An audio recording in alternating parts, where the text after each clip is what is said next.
Hey, what's up? In this video, we're going to be talking about how to make visitors feel welcome at church, and we're going to talk about the most common asked questions that you have to answer before they show up.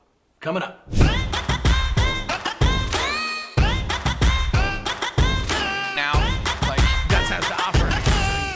Have you ever wondered about the guest experience at your church and whether or not people actually feel home, right? Like, we get used to our churches, but what do people think when they come in as a first-time visitor? We're going to talk about exactly how to craft end-to-end a visitor experience that's going to make people feel welcome, make them want to come back again, and ultimately join your church. Okay, so your number one job is to eliminate anxiety for first-time guests. Now, the questions they have that are causing them anxiety before they even show up are stuff like, what do I wear? Where do I park? Where do I go when I walk in? Are they gonna take care of my kids? Am I gonna feel welcome here, or am I gonna feel like an outsider? Is there anyone here who looks like me or is in the same season of life as me? So your job before people even visit is to use your website and social media to answer these questions and to lower the barrier of entry for potential guests. The easiest way to do this is with a specific plan your visit page on your website. This is going to be different from your home page. It's not your about page. It's not even your new here page. You want to create a plan your visit page that's just explaining anyone who's never been to your church what it's like to visit your church for the first time. And then you want to give them the option to be able to sign up for plan your visit, which is them scheduling an appointment to visit your church this Sunday.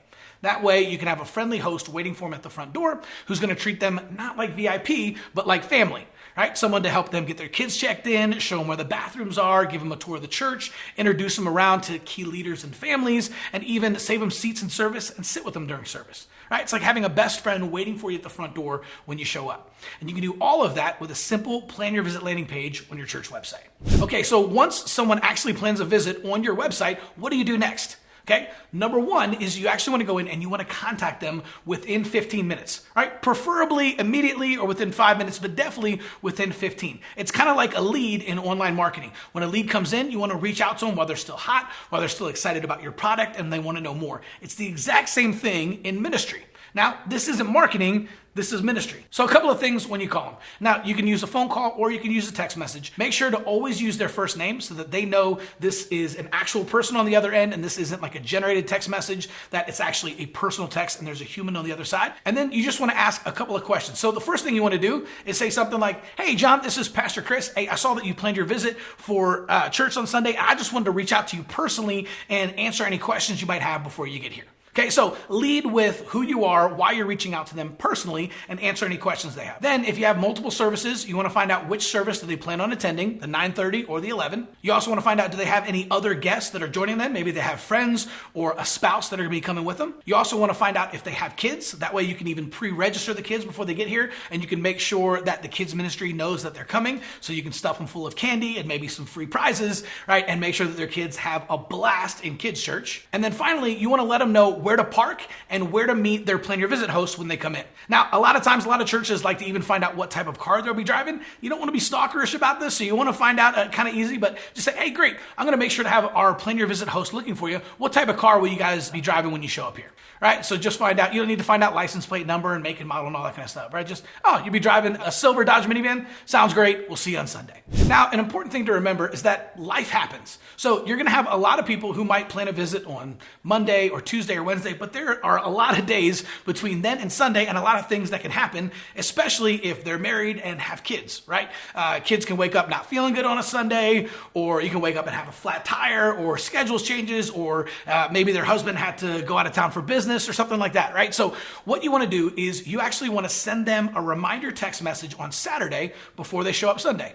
And this is really simple, but you just want to text them again, use their first name, and it's just going to say something like, hey, John, just want to let you know I'm excited about meeting you tomorrow at 9:30. See you then. Simple, straightforward, and to the point, but it's a great reminder, and now they know that you're going to be waiting for them on Sunday. So if they oversleep or they wake up the next day and they're tired, they're still going to get out of bed and show up and come to church because they know that you are waiting for them. Hey, if you're liking this video and you're finding this content helpful, make sure to like and subscribe so that you get all of my new videos every single time they come out. Okay, so next up, now you have somebody who's planned a visit, you call them and you talk to them, you're going to send them a reminder text on Saturday. What's next? Well, you need to assign a host. And the easiest way to do this, if you have a phone call with them, you'll probably have a good idea of what season of life they're in, right? Maybe they're young 20-somethings, maybe they are single, maybe they're married, maybe they're mid-30s and they have young families, or maybe they're empty nesters. But if you don't know how old they are or what season of life they're in, you can actually always just go check them out on Facebook, right? Nothing like a little bit of good old Facebook stalking, All right, go in there, type in their name, look for them, see if you can find out who they are, and then just try to find, okay, what season of life are they in? Are they, again, empty nesters? Are they young families, elementary school age kids? And then you want to assign a Plan Your Visit host that's close to that season of life. So if you have a mom who signed up and she's 35 years old and she's married and has 3 kids, if you have someone else in your church who happens to be in their 30s and also has young kids and is also married, that's a perfect fit to be able to go in there. They're probably going to hit it off. Okay, so Sunday morning rolls around and the car pulls up. What happens? Well, you should have your Plan Your Visit host waiting at the front door 10 minutes before they're scheduled to arrive. And as soon as they pull in, you actually want to have your host walk outside and greet them at the car. Right? Again, we're just trying to eliminate anxiety. We want to help them come inside so that way they know exactly where to go, exactly what to do. So you want to start this off by giving them a tour of the church or a tour of the youth ministry if they have teenagers. But you just want to show them where the bathrooms are. Just give them the lay of the land and help them out. Even if your church is super small, no problem.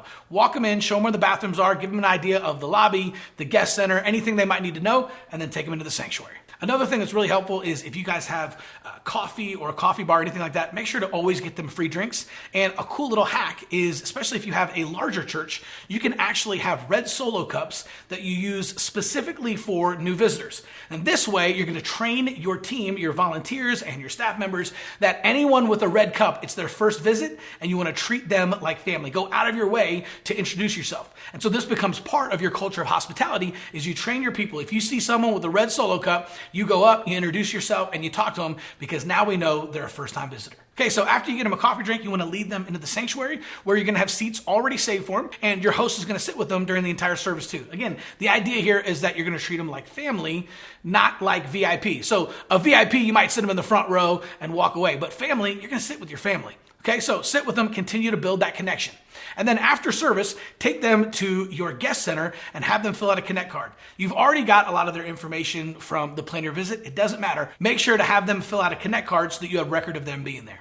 Okay, so after they fill out the Connect card, all you want to do is just tell them about their next step. So I recommend just kind of planting a seed about your growth track or your Next Steps membership class. But their next step is just coming back to church the following Sunday. Okay, so a quick note on your Connect card, keep it simple.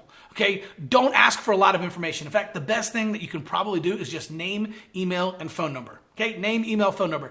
Keep it simple. Don't ask for a lot of information. All we're trying to do is be able to get the least amount of information possible so that we can follow up with them in the future.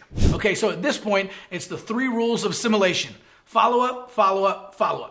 And your first follow-up, you want to contact them within 24 hours. So what we recommend is that you as the pastor or their Plan Your Visit host is actually going to send a Monday morning selfie video to them 24 hours later the next day. And the best way to do this, it's super simple. Just use a smartphone, create a selfie video just saying, hey, John and Susan, what's up? Pastor Chris here. Hey, I just wanted to tell you thank you so much for coming out to church yesterday. We sure did have a great time getting to know you and your family. We hope Chase and Zoe had a great time in our kids' church, and we just want to invite you back next Sunday. We're doing it again, same time, same place, next Sunday at 10 o'clock. Can you make it? And then finally, you want to add them to a 12-week follow-up system. Now, we have more on the assimilation process and the 12-week follow-up system in our video, How to Retain Church Visitors. So if you want to learn more, go check out that video. We'll see you soon.